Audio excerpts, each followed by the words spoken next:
बिस्मिल्लाहिर्रहमानिर्रहीम। अस्सलामुअलैकुम। मैं हूँ गुलशन और गुलशन खाना खजाना में आपका इस्तकबाल है। अल्लाह के फजल करम से आप लोगों की दुआओं से मैं बिल्कुल ठीक ठाक और उम्मीद करती हूँ कि आप सभी खैरियत से होंगे। बस मौसम की वजह से फ्रेंड हर घर में सर्दी ज़ुकाम और फ़ीवर वाला मामला चल रहा है, तो बस हमारे घर में भी यही हाल है। और यहाँ पे मैं आपको दिखा रही हूँ, अच्छा एक चीज़ मैं आपसे शेयर कर रही हूँ आज पहली बार मेरे चैनल पे। वो बात ये है कि मैंने आप लोगों की दुआओं से एक काम स्टार्ट किया है, वो है सूट का। और ये देखें लेडीज़ सूट, और इसमें मेरी आप लोगों को हेल्प ये करना है कि मेरे लिए अल्लाह पाक से खूब सारा दुआ करना है नमाज में, ताकि मेरा बिज़नेस जो है, जो मैंने अभी अभी शुरू किया है, वो बिज़नेस आगे भी बहुत अच्छा से चले। तो यहाँ पे फ्रेंड मैं एक एक करके पैकिंग खोल रही हूँ और आप लोगों को दिखा रही हूँ। इसमें है चुनरी सूट जो कॉटन का आता है, प्रिंटेड चुनरी सूट वो है। और 16 पीस का ये सेट मैंने मंगवाया था। पहले 26 या 36 पीस का सेट था, और ये जो है ना, ये डिप्टेक्स का सूट मैंने चुनरी मंगवाया था और ये था 16 पीस का। तो यहाँ पे बहुत सुंदर सुंदर, यानी कि बहुत खूबसूरत खूबसूरत डिज़ाइन, चुनरी में भी बहुत सारा डिज़ाइन आता है और कलर भी बहुत अच्छा था, बहुत प्यारा डिज़ाइन था, कलर था। ठीक है, कलर और डिज़ाइन दोनों अच्छा था। और आप लोगों को एक हेल्प ये भी करनी है कि अगर आप लोगों को किसी को भी चाहिए, दूर और सामने मत देखिएगा, अगर आप लोगों को किसी को भी सूट चाहिए होगा डेली यूज़ करने के लिए, तो फिर ना आप कमेंट में मुझे ज़रूर बताइएगा।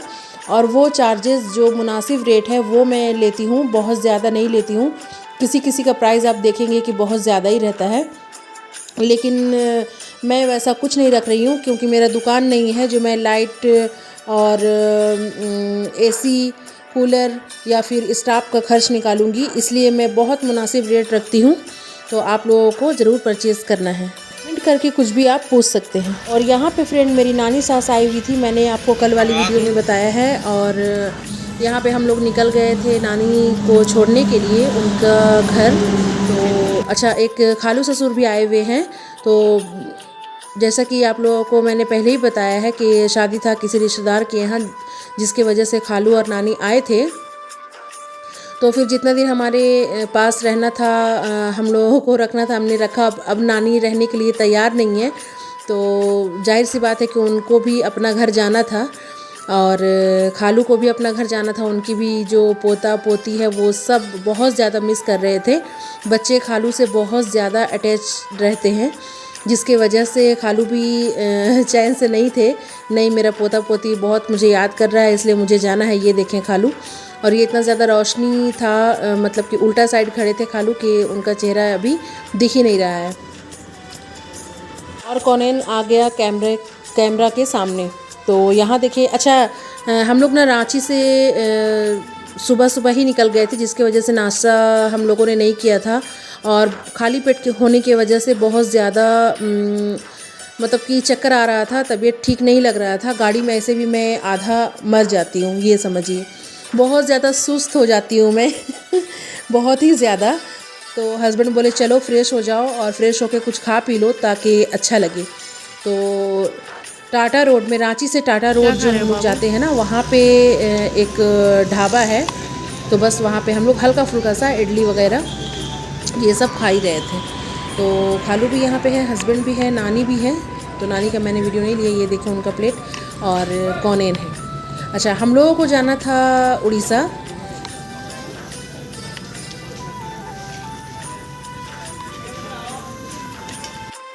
और फ़िलहाल हमें खालू का घर जाना था।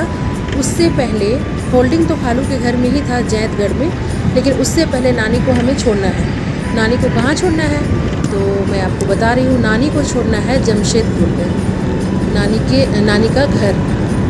ठीक है, तो नानी को छोड़ते हुए हम लोग उड़ीसा निकल जाएंगे। उड़ीसा में हमें झुंपरा जाना था, केओंझर डिस्ट्रिक्ट वो पड़ता है। और जैतगढ़ जो है ना, वो उड़ीसा और झारखंड का बॉर्डर में आता है, समझिए। अच्छा, नानी को लेके हम लोग निकले, नानी और खालू को लेके। उसके बाद जो है ना, हम लोग चांडिल आ गए, जहाँ मेरा मायका है, जहाँ मेरे पापा का घर है।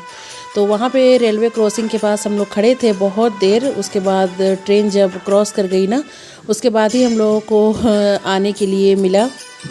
तो खैर यहाँ पे देखें फुप्पू ले रही थी टमाटर, और रास्ते मतलब कि वो अपने घर का दरवाज़ा में मेन गेट में ही मिल गई। और यहाँ पे वही हस्बैंड बोल रहे थे ये देखो फुप्पू टमाटर ले रही हैं। चांडिल में तो फ्रेंड मेरे पापा का घर है, और उससे पहले ना फुप्पू का घर आता है। तो मैंने सोचा कि फुप्पू से मुलाकात करने के बाद ही हम लोग पापा वाला घर देखने जाएंगे, यानी कि मेरा मायका। तो जैसा कि आप लोगों को पता है कि मेरे पापा तो अब है नहीं दुनिया में, और उनका घर जो है ना वो सारा रेंट में लगा हुआ है। और मेरे अब्बू की जो सेकंड वाइफ है ना, इसमें भी, जी हाँ फ्रेंड, इसमें भी एक कहानी है सेकंड वाइफ वाला। तो सेकंड वाइफ जो है ना मेरी अब्बू की, वो सारा अपना सामान एक रूम में करके और सारा घर को, मतलब कि पूरा घर को रेंट में लगा दी है, और वो अपना गुजर बसर उसी से करती है। अब्बू के इंतकाल के बाद उन्हें हमारा जाना बिल्कुल पसंद नहीं था, तो बस हम लोगों ने वहाँ आना जाना छोड़ दिया। लेकिन ऐसा नहीं है, वो मेरे अब्बू का घर है, उस पर हमारा हक है, और इसलिए हम लोग वहाँ आए, वहाँ गए। और वहाँ जाने के बाद हम लोग देखे कि पापा जब थे, अब्बू जब थे हमारे पास इस दुनिया में, तो अब्बू किस तरह से इस घर को रखते थे। और आज जब अब्बू नहीं है, अब्बू का 3 साल हुआ है इंतकाल होके, डेथ होके, और इस घर का हाल क्या है देखें। खैर बाहर से ये घर ठीक लग रहा है, लेकिन जब हम लोग बाड़ी की तरफ गए ना, ये देखें, ये है मेन दरवाज़ा, मेन गेट। यहाँ पे जो मेरे अब्बू की सेकंड वाइफ है वो ताला लगा के कहीं गई हुई है। और ये देखें, ये है पीछे साइड से, बहुत बड़ा ज़मीन है फ्रेंड। ये देखें 22 डिसमिल ये ज़मीन है। इसमें आधा में घर बना हुआ है आगे पोजीशन में, और आधा का पीछे पोजीशन पूरा बाकी है, और आधा का बगल वाला पोजीशन पूरा अभी खुला है। यहाँ पे देखिए पापा का ही हाथ का पेड़ लगा हुआ है, दरख्त लगा हुआ है, अमरूद, नींबू, पपीता, आम, सारा चीज़ का। और ये देखें, ये है साइड में एक लैट्रिन बाथरूम। और ये देखें, ये है गाय रखने के लिए। पापा को गाय बकरी का बहुत शौक़ था, तो उन लोगों के लिए भी साइड वाला घर पूरा बना हुआ था, उसे हम लोग गुहाल कहते थे।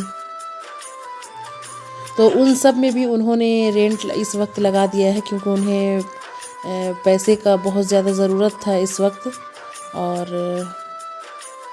बस इसलिए उन्होंने इस वक्त रेंट लगा दिया है सारा चीज़ में। तो हम लोगों ने कुछ बोला भी नहीं, बस अभी पापा का जो भी पैसा वगैरह पीएफ वगैरह होना था ना, वो अभी नहीं हुआ है कुछ भी, ना मेरी अम्मी का हुआ है और ना ही उनका हुआ है सेकंड वाइफ का। तो बस ये सब कुछ फंसा हुआ है, जिसके कारण कुछ परेशानी है, जिसके कारण हम लोग भी वहाँ नहीं जाते हैं। तो आज बहुत मन कर रहा था पापा का घर देखने को, क्योंकि जब हम लोग रांची से टाटा जा रहे थे ना, तो वो रास्ता में पड़ता है चांडिल। तो हम लोगों ने कहा कि चलिए फुप्पू का घर देखने के बाद, फुप्पू से मिलने के बाद पापा का घर का भी थोड़ा हाल चाल लिया जाए। आखिर वो मेरा बाप का घर है, मेरे अब्बू का घर है, और हमारा भी हक है वहाँ पे। तो खैर सेकंड वाइफ से तो मुलाकात नहीं हुई हमारी, और अच्छा हुआ कि मुलाकात नहीं हुई। तो वहाँ से हम लोग पापा का घर देखने के बाद जो है ना, वहाँ निकल गए थे हम लोग टाटा के लिए। तो नानी को अब उनका घर छोड़ेंगे हम लोग, और घर छोड़ने के बाद यानी कि नानी के घर में ही दोपहर का खाना का इंतज़ाम हुआ था। और माशाल्लाह से खाला जो है ना, वो बहुत अच्छा, बहुत टेस्टी खाना बनाई हुई थी, बहुत टेस्टी खाना बनाई हुई थी। तो खाला को मेरी तरफ से दिल से शुक्रिया कि इतना अच्छा खाना खिलाने के लिए। और सारा थकावट वहाँ जाने के बाद दूर हो गया, और मुझे उन्होंने गिफ्ट भी दिया। गिफ्ट उनका बहुत अच्छा लगा मुझे, दिल से बहुत बहुत शुक्रिया आपका खाला। और खाना पीना खाने के बाद देखें, यहाँ पे बहुत अच्छा सा चाय भी खाला बना कर दी थी कि लो ज़ेबा तुम पियो। तो बस चाय पीने के बाद हम लोग नानी को सलाम दुआ करके खाला से मिलजुल के और निकल गए उड़ीसा की तरफ। और एक परेशानी बहुत ज़्यादा आया कि गाड़ी जो है ना हमारा बसंती, जो हमारी बसंती है वो टाटा से ही डिस्टर्ब कर रहा था बहुत ज़्यादा। स्पीड बढ़ ही नहीं रहा था, पता नहीं क्या प्रॉब्लम था क्या नहीं था। फिर भी हम लोग जो है ना चाईबासा में रुके। टाटा से चाईबासा बहुत मुश्किल से आए, बहुत मुश्किल से 20 का स्पीड में। आप सोच सकते हैं कि 20 का स्पीड में क्या मंज़र होगा। लग रहा था कि बैलगाड़ी में हम लोग सफ़र कर रहे हैं। फिर जो है ना किसी तरह चाईबासा हम लोग पहुँचे, और चाईबासा पहुँचने के बाद कोई मैकेनिक से हम लोग बनवाए गाड़ी को, और गाड़ी बनवाने के बाद पैसा तो वो ले लिया। बोला कि हाँ ठीक है, वो बन गया है आपका गाड़ी। हस्बैंड चलाए भी, चला कर देखे भी, तो उनको लगा कि हाँ ठीक है बन गया है। उसके बाद जब हम लोग उड़ीसा के लिए निकले ना, तो फिर पूछिए ही मत क्या हुआ। एक तो अंधेरा हो गया था सबसे बड़ी बात, और दूसरी बात कि गाड़ी बना ही नहीं था। झूठ मूठ का उसने इतना ज़्यादा पैसा ले लिया। वो जो भी कोई मैकेनिक था, मैं उसे नहीं जानती, लेकिन हाँ मेरे हस्बैंड का जान पहचान ही थे, क्योंकि चाईबासा उनका ननिहाल है, उनका नानी घर है, और उनका बचपन पूरा वहीं गुजरा है, इसलिए वो उस मैकेनिक को जानते थे। लेकिन अब क्या बोले बंदा, अब तो हम लोग निकल चुके थे चाईबासा से जैदगढ़ के लिए, उड़ीसा के लिए। ठीक है, तो यहाँ पे जो है ना उड़ीसा पहुँचते पहुँचते हमको 10:30 बज गया था, और बहुत मुश्किल का सामना करते हुए हम लोग पहुँचे। जो रास्ता था ना, अभी आप देखेंगे अंधेरा रास्ता में। अभी तो आपको जमशेदपुर का रोड आपको पूरा दिखाई दे रहा है। अच्छा फ्रेंड, एक चीज़ और ना, कि जमशेदपुर का पूरा रास्ता मैंने आपको, पूरा रोड आपको दिखा दिया। यहाँ पे बिष्टुपुर होते हुए हम लोग जो जैदगढ़ चाईबासा वाला रास्ता पकड़े ना, वो पूरा रोड मैंने आपको शेयर करवा दिया है। और बस चाईबासा जाने में ही हमारा शाम हो गया था, मगरिब बाद हो गया था। और वहाँ से फिर हम लोग ऐशाबाद निकले, गाड़ी ठीक हो गया है ये कहकर, लेकिन गाड़ी ठीक नहीं हुआ था, और बहुत ज़्यादा परेशानी से हम लोग गुजरते हुए जैदगढ़ तक पहुँचे। अल्लाह पाक हमें सही सलामत पहुँचाए। बहुत दुरूद शरीफ कलमा पढ़ते पढ़ते हम लोग वहाँ तक पहुँचे। ये मंज़र था कि रास्ता जो है ना पूरा अप था, और अप होने के कारण ऐसे ही गाड़ी जो है वो 20 का स्पीड में चल रहा था, और अप होने के कारण और स्लो चलने लगा। बस यूँ लग रहा था कि अप से कहीं गाड़ी जो है ना वो डाउन की तरफ ना आ जाए। तो बस फ्रेंड यही मंज़र था। और ये देखें, ये है वो रास्ता, बिल्कुल सन्नाटा सुनसान सा जगह, और पूरा रास्ता जो है अब था, यही रास्ता था। उम्मीद है फ्रेंड मेरी ये वीडियो आपको अच्छी लगी होगी। अगर अच्छी लगी है तो मेरी वीडियो को शेयर करें, लाइक करें, कमेंट करें, और मेरे चैनल को जो भी फ्रेंड सब्सक्राइब किए हुए नहीं है वो सब्सक्राइब कर दें प्लीज़। एक वीडियो बनाने में बहुत मेहनत लगता है। और यहाँ पे हम लोग जैदगढ़ पहुँच चुके थे बहुत मुश्किल के साथ, और ये मस्जिद जैसे ही दिखा ना हमें, अल्लाह का शुक्र है कि इतना अच्छा लगा कि चलो फाइनली पहुंच गए हैं, इतना मुश्किल होने के बावजूद। और दूसरा दिन फिर हम लोग गाड़ी अच्छे से बनवाए, खोल कर बनवाए, बहुत ज़्यादा पैसा लग गया। और आप जानते हैं ये बजट आउट था, ये ट्रिप हमारा। अननेसेसरी खर्च जहाँ पे हो जाता है ना, वहाँ तो बजट आउट ही कहेंगे। तो खैर यहाँ पे 10:30 बजते बजते हम लोग पहुँच चुके थे। और उसके बाद जो है ना दूसरा दिन फिर हमें जाना था शादी में, जिस शादी के लिए हम लोग गए थे झुमपुरा, जैसे कि मैंने आपको बताया, जो केओंझर डिस्ट्रिक्ट में पड़ता है। तो मेरे हस्बैंड के साथ ये लोग माइंस में एक साथ ही रहते थे, यूँ कहें आप कि छोटा भाई की तरह। तो बस उन्हीं की शादी थी, लेकिन मैं शादी का वीडियो नहीं बना पाई, और मैं उनसे पूछ भी नहीं पाई कि मैं वीडियो बनाऊं या नहीं, और वो लोग भी कुछ नहीं बोले, तो बस इसलिए मैं शादी का वीडियो नहीं बनाई। शादी में बहुत एंजॉय आया फ्रेंड, और बहुत मज़े से हम लोग गए, और कॉनेन भी बहुत एंजॉय कर रहा था। और इतना ज़्यादा अच्छा, देखिए ना यहाँ पे ठंड बहुत ज़्यादा था, और